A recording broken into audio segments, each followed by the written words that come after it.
Hey, Post Road Jen, I'm Kristan Hawkins. Welcome to this How to Win This Week episode on the Explicitly Pro-Life podcast.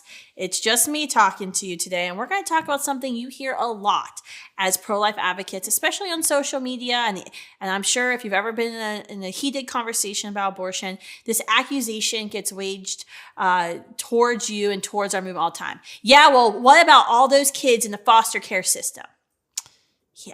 Okay, so we're going to unpack this a little bit today because there's a lot of things, I think some facts that we'd like to bring into this conversation. And when we're having conversations with friends and family and they bring up and try to use children who are in foster care to justify the extremism of abortion in all 9 months, which, let's be very clear, that's exactly what they're doing. Just like when we talk about a woman who survived sexual assault and becomes pregnant, how the abortion industry all the time, all they want to talk about is rape. And why do you oppose abortion in cases of rape?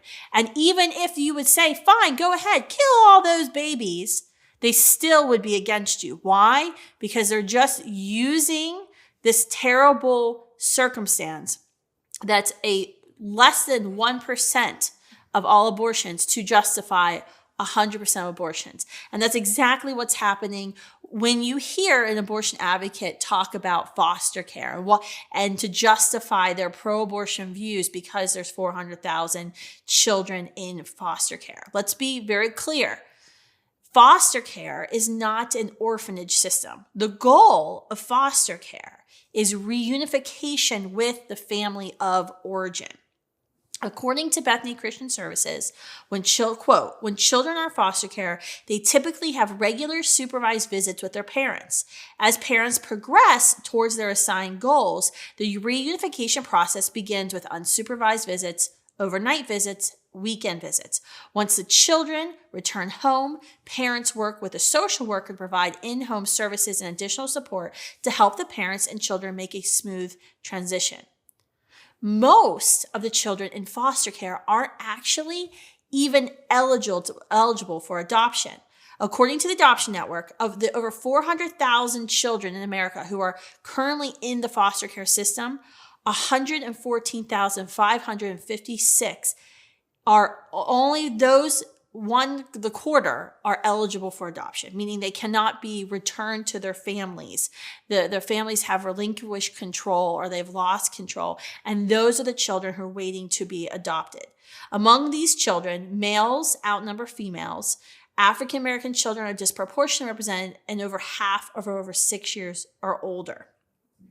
So only a fourth of children in foster care are eligible for adoption. And practicing Christians, here's a fact that you will never hear from the mainstream media. Practicing Christians are the most likely group to step up and adopt and or foster children in need of families. Oh, that's right. Pro-lifers.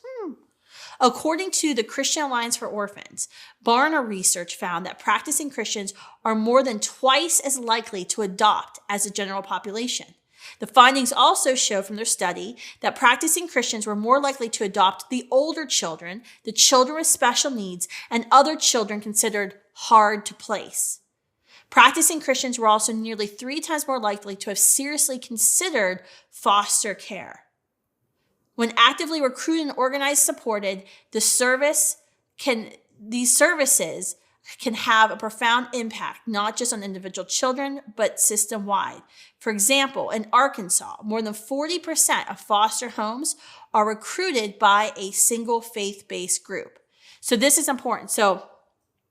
And there's been efforts from the Family Research Council, the Call, evangelical groups across America to say, we as a church are going to step up, in our state, in our community, and we're going to ensure that any child who needs a home, who may be in a group home, who can't get placed with a foster family, can get placed. And so there's these church services, Sunday night services that happen across the country in churches across our country to encourage and equip Christians of, yes, you can raise your hand. You can do this.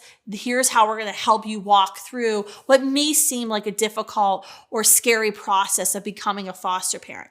And we know these types of efforts are working. For example, what I just mentioned, the stat from the Christian Alliance from orphans, more than 40% of foster homes were recruited by one event in the state of Arkansas.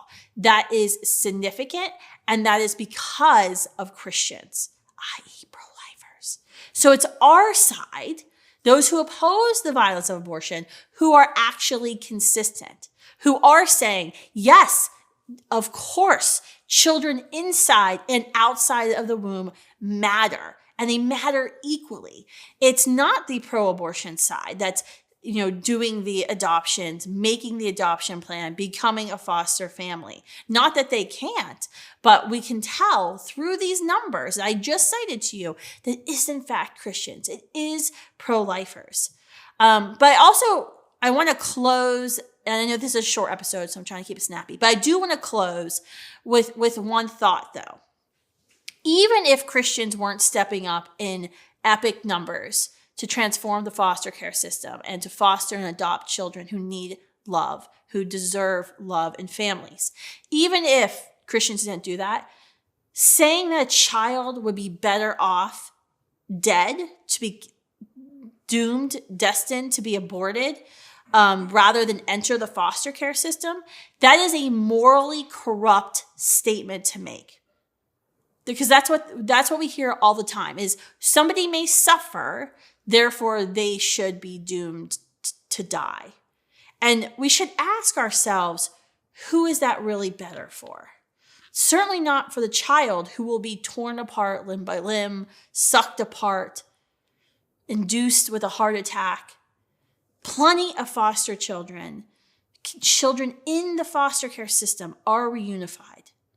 Many get adopted. And some grow up without being adopted, but they transition into adult life and they lead satisfying lives. It doesn't mean the trauma isn't real. Doesn't mean the pain isn't real. But it doesn't mean just because someone may experience trauma or they may experience pain that their life doesn't matter. Their lives do matter. Their experience does matter. We, as the pro-life generation, now the post-pro generation, reject this morally corrupt statement and belief.